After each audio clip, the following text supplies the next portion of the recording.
कुठेच बदलण्याला चान्स नाही आहे. जे धर्मग्रंथ आहेत ते सगळे खरे आहेत, त्याच्यावर कोणी ऑब्जेक्शन घेऊ शकत नाही. त्यांनी ईश्वर सांगितला, आत्मा सांगितला, परमेश्वर सांगितला, हे सत्य आहे. त्याच्यावर प्रश्नचिन्ह निर्माण करण्याचा कोणाचाही अधिकार नाही. म्हणून बाबासाहेब म्हणतात, काय म्हणतात बाबासाहेब, हिंदू धर्म हा एक बिना शिडीचा मनोरा आहे म्हणतात. बिना शिडीचा, हे मजले 9-10 मजले तो मनोरा आहे, परंतु त्याला बिना शिडीचा आहे. म्हणजे एका मजल्यावरून दुसऱ्या मजल्यामध्ये जायला त्याला शिडी नाही. जो जिथे आहे तो तिथेच राहणार आणि तिथेच मृत्यू होणार. त्याचा कोणाचीही हिंमत नाही, याच्यामध्ये कोणाचीही हिंमत नाही की जो लायक आहे त्याला त्यातून वरच्या ठिकाणी जाता येत नाही, आणि जो नालायक आहे त्याला खाली ढकलून देण्याची सुद्धा कोणाची हिंमत नाही. कारण त्यांच्या धर्मग्रंथामध्ये सांगतो. लक्षात आलं? म्हणजे इतके कठोर नियम. आणि धम्माचे काय नियम आहे? धम्माचे नियम चेंज, परिस्थितीनुसार बदलण्याची प्रक्रिया. आता आपण काही प्रश्न निर्माण झाले, तो विद्यार्थी तिकडे बसून होता, तो इकडे बसून होता, आणि त्या मुलाचा प्रॉब्लेम आला होता का त्याला या हाईट असल्यामुळे दिसत नाही, आणि तो म्हणतोय का मी इथेच बसेल. तर ही काय झाली? ही धर्माची नीती झाली. ही नीती धर्माची झाली. आपण बुद्धिस्ट आहोत, आपण परिवर्तनवादी आहोत, पण विज्ञाननिष्ठ आहोत. टेक्निकल प्रॉब्लेम काय? जो प्रॉब्लेम येतो तो प्रॉब्लेम समजायचा, मग तो प्रॉब्लेम सॉल्व्ह होईल. सरळ सरळ गणित आहे. म्हणून ही जी बाब आहे, ही बाब आपण प्रामुख्याने लक्षात घेतली पाहिजे. धर्माचे आहे आधार तत्व बदलण्याचा बिलकुल अधिकार नाही. जे आहे ते सत्य आहे, आणि ते हे सत्य मांडण्याचा आणि ते खोडण्याचा कोणाला अधिकारच दिलेला नाही. म्हणून हे बदल बिलकुल नाही आहे. धम्मामध्ये मात्र बदल आहे. दुसरा मुद्दा आहे, त्यामध्ये बदल करण्याचा अधिकार कुणालाही नाही. किती सर्वश्रेष्ठ असेल, किती माणूस मुख्य असेल, तरी त्याला बदलवण्यासाठी कोणीही हिंमत करणार. जे धर्मग्रंथामध्ये आहे ते आहे. म्हणून हे धर्मग्रंथ खरे आहे. आपण त्याला प्रश्नचिन्ह केलं, खरे आहे का? ते म्हणतात खरे आहे, पण आपल्यासाठी खरे आहे का? तर त्याचं उत्तर आहे नाही. त्याचं उत्तर आहे नाही. आणि ते बदलण्याचा अधिकार कुणालाही नाही. किती श्रेष्ठ असेल, किती शिकलेला असेल, कितीही पुरोहित असेल. कारण पुरोहितांनीच बनवलं तर ते अधिकार कशाला देणार आहे?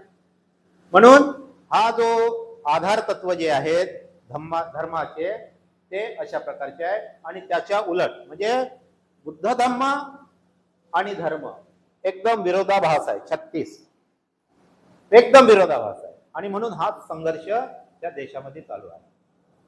संघर्ष हा आहे, ही लढाई ही आहे. क्रांती आणि प्रतिक्रांती तीच आहे. त्यालाच क्रांती आणि प्रतिक्रांती. बाबासाहेब बुद्धांनी बदलवलं ही व्यवस्था जी होती, ही व्यवस्था सर्वात पहिलं तथागत बुद्धांनी आमूलाग्र बदलवली, एकदम बदलवली. आणि स्वतःच्या स्वहिताने प्रत्येकाला स्वातंत्र्य देऊन ती व्यवस्था भारताच्या पूर्ण जगामध्ये स्थापित केली. जगामध्ये प्रचार झाला. आणि भारत हा खूप मोठा देश होता. कंधार अफगाणिस्तान, कंधार काबूल पासून ते ब्रह्मादेश पर्यंत असा हा देश. त्याला आपण काल म्हटलं, काय म्हणत होतो आपण? नाव काय ठेवलं होतं? कोणाला आठवते का?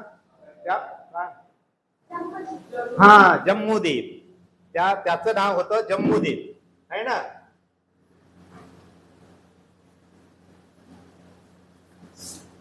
म्हणजे भारताचं पूर्वीचं नाव होतं जम्मूद्वीप.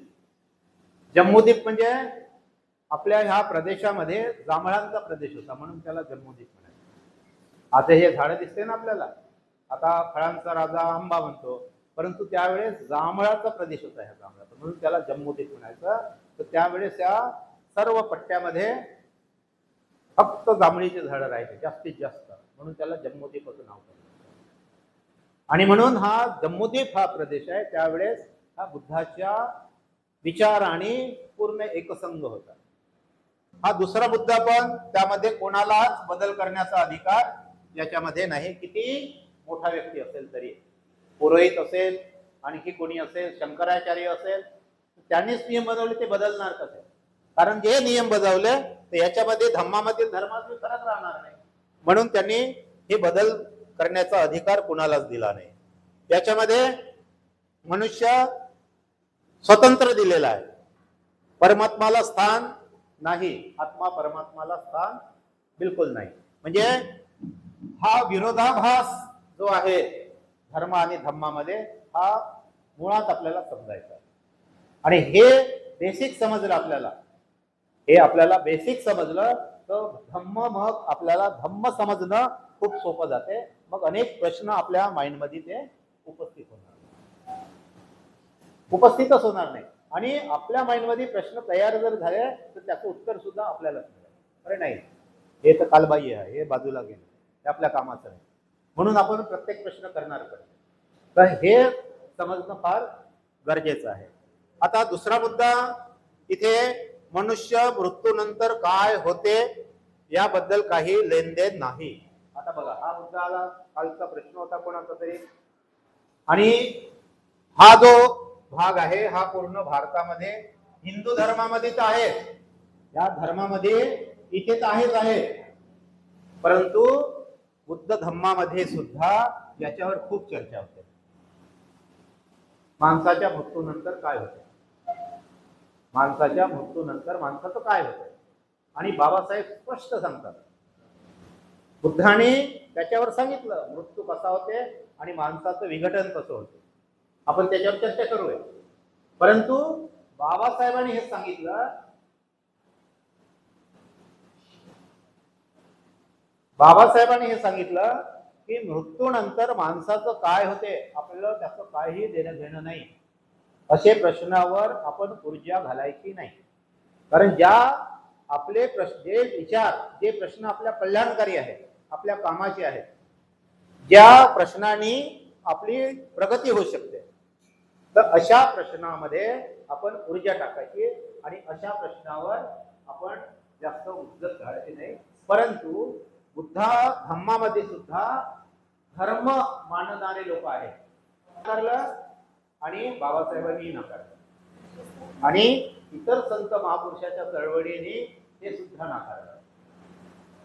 महात्मा फुलेंनी नाकारलं, सावित्रीबाई फुलेंनी नाकारलं, खूप मोठं काव्य आहे त्याच्यावर.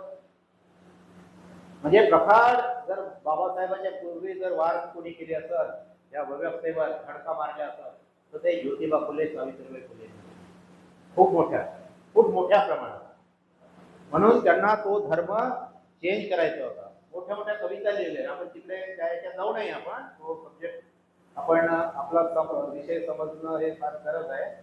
म्हणून मनुष्याच्या मृत्यूनंतर काय होते याबद्दल काही देण नाही. इथे काय आहे, मनुष्याच्या मृत्यूनंतर चांगले काम कर्म कराल तर स्वर्गात जाणार, आणि चुकीचे कर्म कराल तर नरकात जाणार. अशी ह्या व्यवस्थेने, धर्माच्या व्यवस्थेने आपल्याला भीती घालून दिली आहे. म्हणून तुम्ही चांगलेच काम केले पाहिजे, आणि ज्यांचे जे पुरोहित आहेत त्यांच्या वाट्याला तुम्ही दान दिलं पाहिजे, त्यांना सगळं केलं पाहिजे. तुम्ही चांगले ते काम करा. स्वर्गात जात असेल तर दान द्या, स्वर्गात जात असेल मृत्यूनंतर तर तुम्ही पुरोहिताला दान द्या, जमिनी दान द्या, पैसा दान द्या. म्हणजे हे काम पुरोहित वर्गाचं होतं.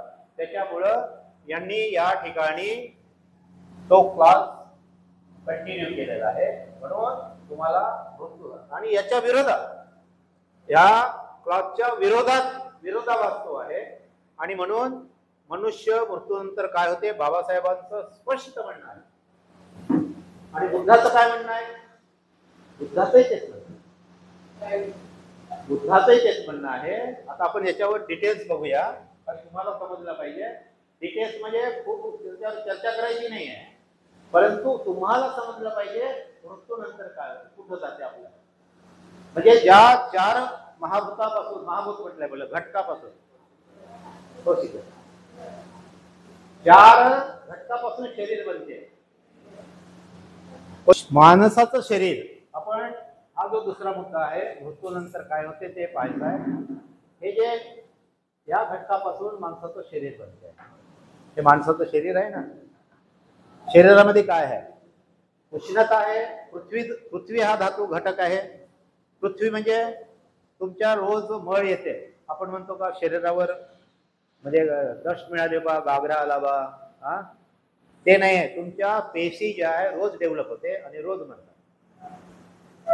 पेशी ज्या आहे, शरीराच्या पेशी आहे, त्वचेच्या पेशी आहे, रोज उत्पन्न होते आणि रोज नाश पावते. म्हणून आपल्या पाठीवर पाठीवर कुठे धूळ बसते का? नाही. परंतु तो बळ निघते ना, तर ते जो धातू आहे हा पृथ्वी धातू आहे. रोज डेव्हलप होते आणि रोज तो डेड होते आणि म्हणून तो मळाच्या रूपाने बाहेर निघतो. तर ह्या धातूपासून आपलं शरीर बनलेलं आहे. त्याच्यातला हा एक घटक आहे. आप म्हणजे पाणी. पाणी हा घटक त्यामध्ये आहे शरीरामध्ये. पृथ्वीमध्ये पाणी आहे, 3/4 पाणी आहे, अर्ध्यापेक्षा जास्त पाणी आहे. तसं शरीरचा सुद्धा हा घटक आहे. हे जर त्याच्यानंतर तेज आहे म्हणजे उष्णता. म्हणजे उष्णता आहे. उष्णता म्हणजे हीट, ऊर्जा. ऊर्जा ज्याला आपण ऊर्जा म्हणतो ना, तो ऊर्जा हे माणसाला बदलवून टाकू शकते. ऊर्जा हा खूप मोठा पार्ट आहे ऊर्जेचा. तर हे हा ऊर्जा घटक आहे. पृथ्वी हा तेज म्हणजे ऊर्जा, उष्णता. शरीरामध्ये उष्णता आहे म्हणून आपल्याला टेम्परेचर येते, टेम्परेचर कमी जास्त होते.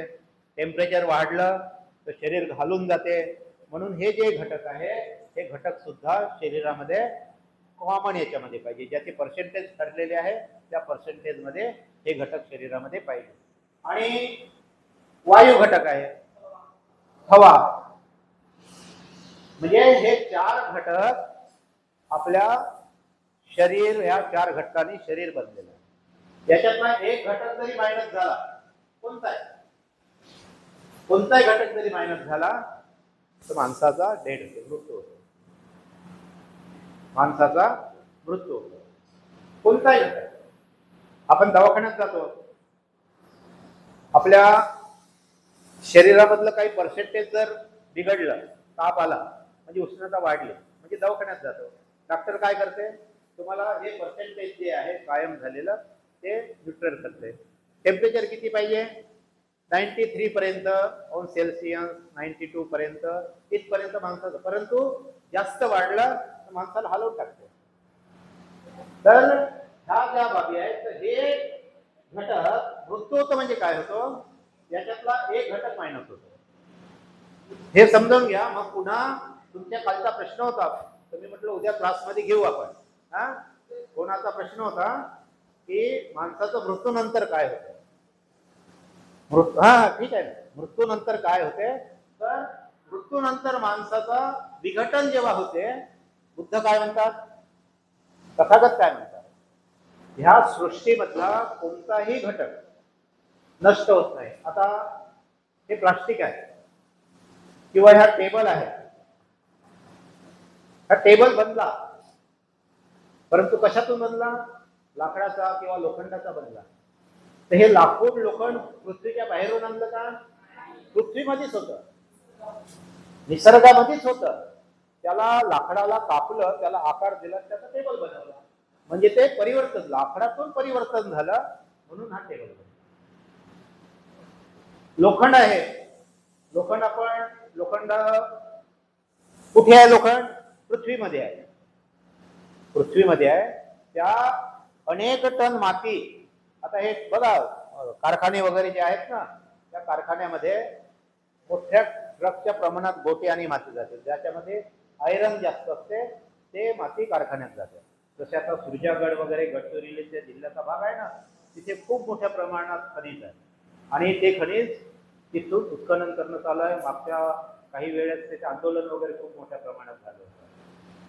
तर ते लोखंड जे आहे, लोखंड जमिनीतूनच निघलं आणि असं पडून जर राहिलं तर जमिनीतूनच नष्ट होते. म्हणजे कुठे जाते का तो? म्हणजे बुद्ध म्हणतात पृथ्वीची जी गुरुत्वाकर्षण शक्ती आहे जर आपण असं बघितलं, हे पृथ्वी आहे, हे पृथ्वी आहे आणि त्याच्यानंतर काही प्रमाणात गुरुत्वाकर्षण शक्ती आहे पृथ्वीकडे अशी जाणारी फिरत असल्यामुळे असेल.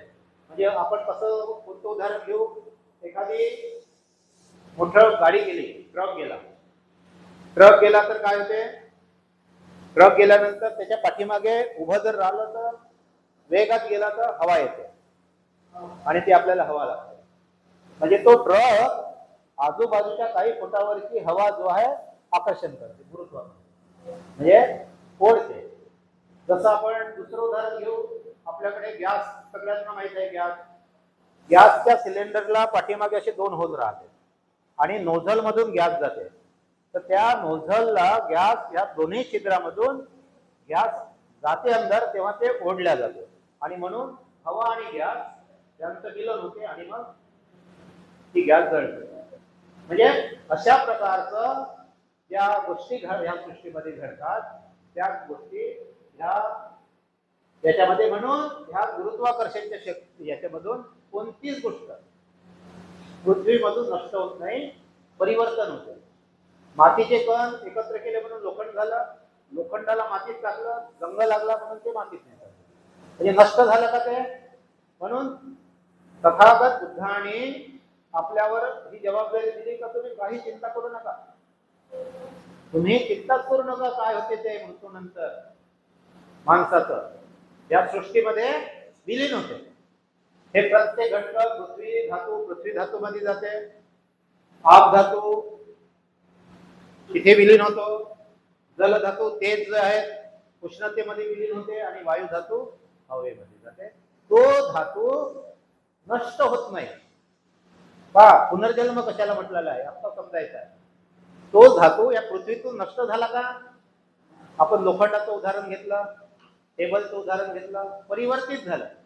माणसाचं शरीर बनलं, शरीर हे परिवर्तित झालं, म्हणजे हे धातू ह्या सृष्टीमध्ये विलीन झाले. हे धातू नष्ट झाले का नाही, धातू जसेच्या तसे विलीन झाले, सृष्टीमध्ये विलीन झाले. म्हणजे हे धातू सृष्टीमध्ये विलीन झाले, ते नष्ट झालेले नाही. हा मेन फरक हा आहे. आणि म्हणून हा जो आहे हा पुनर्जन्म, याला बुद्धाने पुनर्जन्म म्हटलं.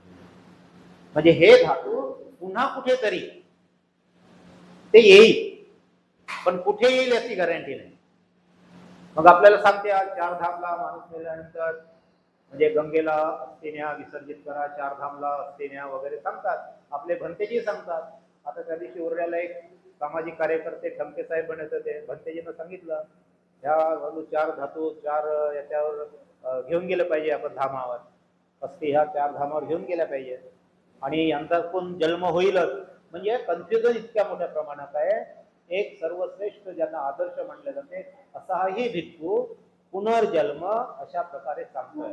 तर आपण काय करायचं, प्रश्न येईल ना तुमच्या सगळ्यांच्या मनात. म्हणून कालचा प्रश्न होता तुमचा, परंतु आपण कोणावर विश्वास ठेवतो, बाबासाहेबांवर. कोणावर विश्वास ठेवतो, तथागत बुद्धावर, बुद्धाच्या तत्वज्ञानावर. कारण जगातले सर्वश्रेष्ठ महामानव, जगातले सर्वश्रेष्ठ सगळ्या बाबतीत त्यांनी आपल्याला सांगितलेलं आहे की ह्या देशामधून कोणतीच गोष्ट नष्ट होत नाही आणि माणसाचा पुनर्जन्म त्याच्यावर आपण विश्वास ठेवायचा नाही. हे जे घटक आहे हे घटक ह्या सृष्टीमध्ये विलीन होते आणि ते घटक पुन्हा कुठेतरी मिळत असेल तर ते कोणीही प्रूव्ह करू शकत नाही, विज्ञानही प्रूव्ह करू शकत नाही.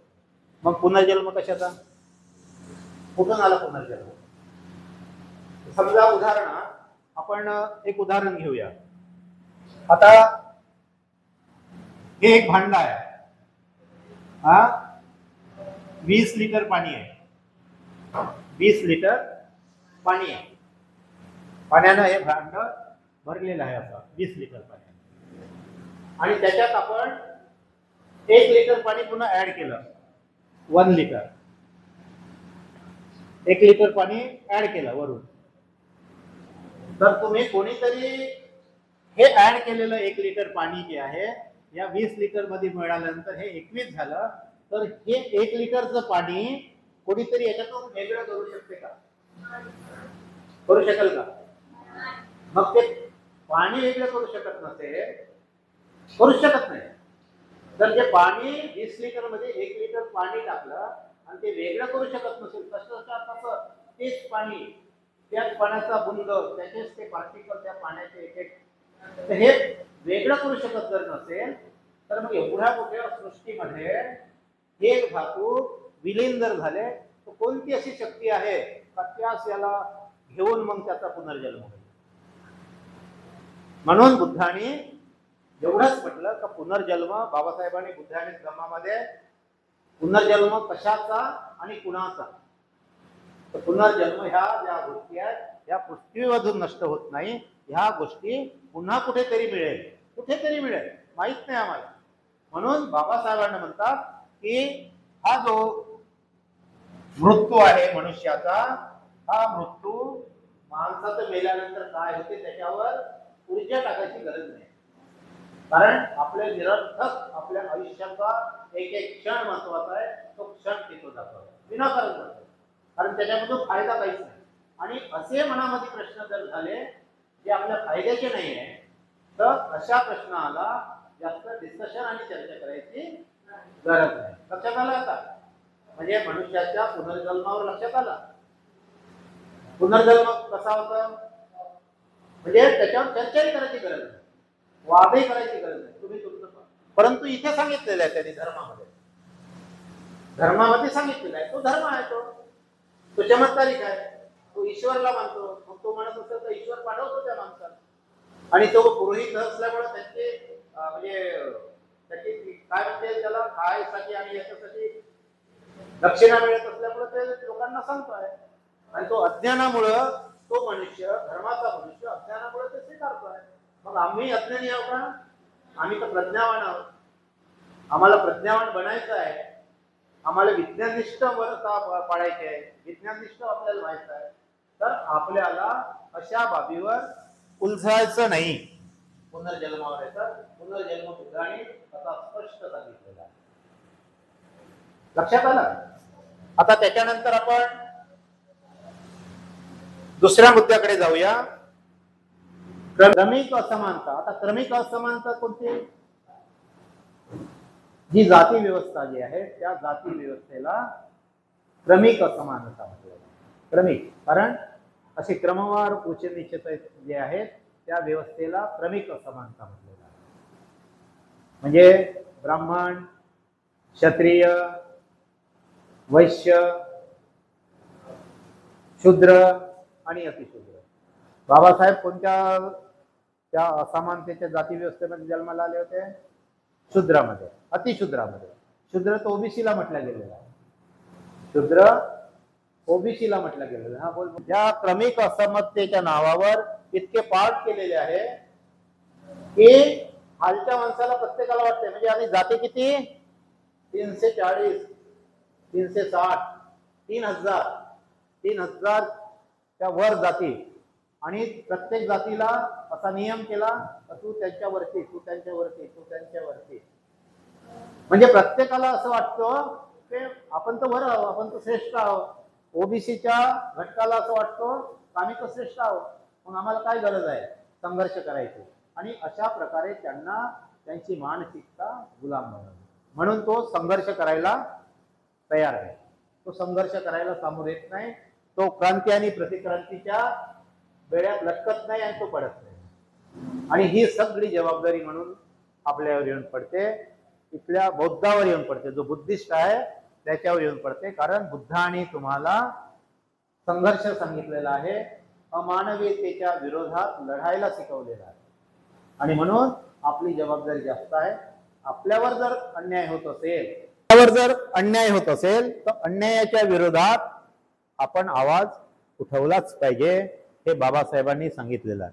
शिका, संघर्ष करा, संघटित व्हा. हा ब्रीद वाक्य बाबासाहेबाचा. एज्युकेशन पहिले, एज्युकेशनला महत्व द्यायचं. आणि जो माणूस एज्युकेट होतो तो संघर्ष करायसाठी तयार होतो. आणि संघर्ष केल्यानंतर संघटित व्हायचं आहे, म्हणजे संघर्षातून संघटित व्हायचं आहे. तर अशा प्रकारचं हे दोन्ही धर्म आणि अधर्माचे जे वेगवेगळे भेद आहेत, हे अशा प्रकारचे भेद आहेत.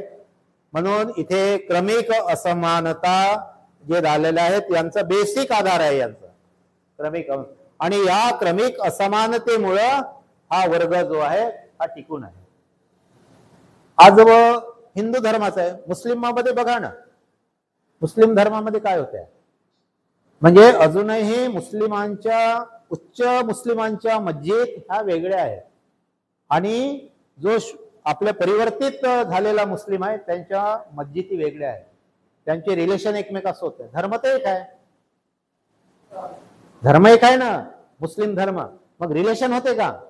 तुमच्या मस्जिदी वेगळ्या आहेत, तुमचे खानपान वेगळे आहे, तुम्हाला एकमेकाच्या मस्जिदीमध्ये म्हणजे जे जाण्याचा अधिकार आहे तोही नाही, तुमचा तर अल्लाह एक आहे, परंतु तुमचे वेगळे घटक कसे? म्हणून हे धर्माच्या ठिकाणी मूर्ती आहे, म्हणून ते धर्माच्या ठिकाणी मूर्ती आहे. ख्रिश्चन मध्ये तसंच आहे. पोप जे आहेत, छोटे जे परिवर्तित वाले आहे आणि ओरिजिनल जो ख्रिश्चन मिशनरीचे लोक आहेत त्यांना तिथे मिळवत नाही.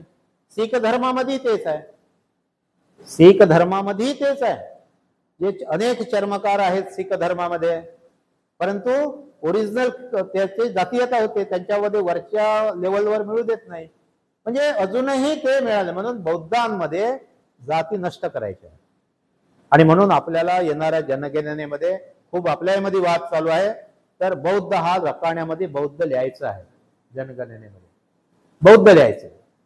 तर हा जो सर्व खेळ जो आहे हा क्रमिक असमानतेचा खेळ आहे. क्रमिक असमानता, थरीकृत, क्रमिक म्हणजे थरीकृत समाज व्यवस्था, आणि म्हणजे त्याला काय म्हणतात व्हर्टिकल, म्हणजे असा खांबासारखा 1 2 3 4 5. आता मी इथे सगळे शब्द लिहित नाही, म्हणजे हे थरीकृत, एकावर एक थर बसलेले आहे, हे थर, हे थरीकृत एकत्र. धम्मामध्ये कशी समाज व्यवस्था आहे? व्हर्टिकल हे आहे ना, हे हॉरिझॉन्टल आहे. सगळी समानता असेल, सगळ्यांना समान अधिकार असेल, सगळ्याला स्वातंत्र्य असेल, शैक्षणिक अधिकार असेल, आर्थिक अधिकार असेल, ज्यांच्यामध्ये कॅपॅसिटी आहे, ज्यांच्यामध्ये विद्वत्ता आहे, ज्यांच्यामध्ये बळ आहे, तो श्रमाने आणि मेहनतीने पुंजी बनवू शकते. परंतु इथे तसं नाही, इथे तसं नाही, हे क्रमिक आहे, एकावर एक थर आहे. परंतु बुद्धाची व्यवस्था ही व्यवस्था आहे व्हर्टिकल हॉरिझॉन्टल व्यवस्था जी आहे ही व्यवस्था तथागत बुद्धाची आहे, बुद्ध धम्माची आहे. म्हणून आपल्याला बाबासाहेबांनी जो लढा दिला तो सुद्धा तेवढाच महत्वाचा आहे. या समाज व्यवस्थेच्या खालच्या वर्गाला उत्थानासाठी आरक्षणाच्या सवलती दिल्या. म्हणजे काय दिलं? आरक्षण आपल्याला मिळत आहे, समजलं ना? आरक्षण मिळत आहे ना आपल्याला एज्युकेशनचं किंवा नोकरीसाठी रिझर्वेशन किती जागा असेल तर त्या जागा आपल्याला त्याच्यामध्येच भरावं लागते. तो आता खूप मोठा प्रश्न आहे तो, म्हणजे तो घ्यायचं नाही घ्यायचं खूप हे वर्ग देतही नाही आहे, आरक्षण छाटत आहे. परंतु त्यामध्ये बाबासाहेबांचा मेन मोठं होता की ह्या खालच्या वर्गाला वरच्या वर्गामध्ये येण्यासाठी काही सबळ पुरावे द्यायचे, काही त्याला थोड्याशा सुविधा द्यायच्या आणि त्या सुविधेच्या आधारावर तो वरच्या लेवलवर जाईल. परंतु एक समाज व्यवस्था काय करत आहे?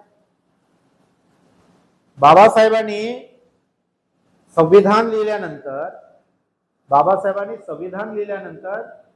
काय केलं? बाबासाहेबांनी जे आर्थिक व्यवहार आहेत हे वरच्या टोकावरून खालच्या माणसापर्यंत कसे झिरपले पाहिजे. इथून या टोकावरून इथे सर्व अधिकार जर असेल तर हे या ठिकाणी आले पाहिजे, या माणसाला आला पाहिजे, या माणसाला आले पाहिजे हे अधिकार, आर्थिक सामाजिक सगळे. म्हणून बाबासाहेबांनी आरक्षणाची तरतूद केली.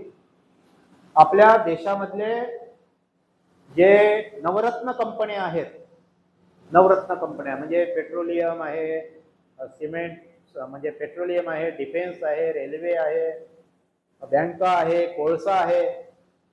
तर ह्या सगळ्या नवरत्न कंपन्या ज्या आहेत, नवरत्न कंपन्यामध्ये बाबासाहेबांनी आरक्षणाची तरतूद केली आणि त्या आरक्षणाच्या तरतुदीमध्ये प्रत्येक एससीचा, एसटीचा, आदिवासीचा आणि इतर छोटे छोटे घटक आहे त्यांना त्यांच्या संख्येच्या प्रमाणे आरक्षण दिलं आणि त्या आरक्षणाच्या आधारावर बाबासाहेबांनी ही जी क्रमिक असमानता इथे घट्ट झालेली होती ही क्रमिक असमानता त्यांनी थोडीशी लूज केली, ढिली केली आणि त्याचे परिणाम असे झाले त्या क्रमिक असमानतेचे आपल्याला संधी मिळाल्यामुळं आपले अनेक लोक पूर्वीचे त्या त्या ठिकाणी नोकरीवर लागले आणि त्यांना शिक्षणाची मग दुसऱ्या पिढीला शिक्षणाची संधी मिळाली. शिक्षणाची संधी मिळाल्यामुळं आज आपले लोक इंजिनियर, मोठे अधिकारी. तर हे कशाचे परिणाम आहे? हे महामानवाचे परिणाम आहे. या महामानवाचे परिणाम हे जे आपल्याकडे जे भौगोलिक सुख दिसते आहे ना आपल्या घरी, हे आपली कमाई नाही आहे. आपल्याला ह्या महामानवाने संधी दिली, या संधीचे परिणाम आहे. म्हणून आपल्याला या महामानवांनी डॉक्टर बाबासाहेब आंबेडकरांनी जे अधिकार दिले, जे सांगितलेलं आहे आपल्याला, जे सांगितलेलं आहे ते आपल्याला साबूत ठेवण्यासाठी ही जी फिलॉसॉफी आहे धम्माची, धर्माची, जाती व्यवस्थेची, ही आपल्याला समजायची आहे. आणि ही समजल्यानंतर मग आपल्याला सुद्धा एक शुद्ध धम्म समजायचा आहे. तर त्याचे बॅकग्राऊंड पहिले आपल्याला समजले पाहिजे.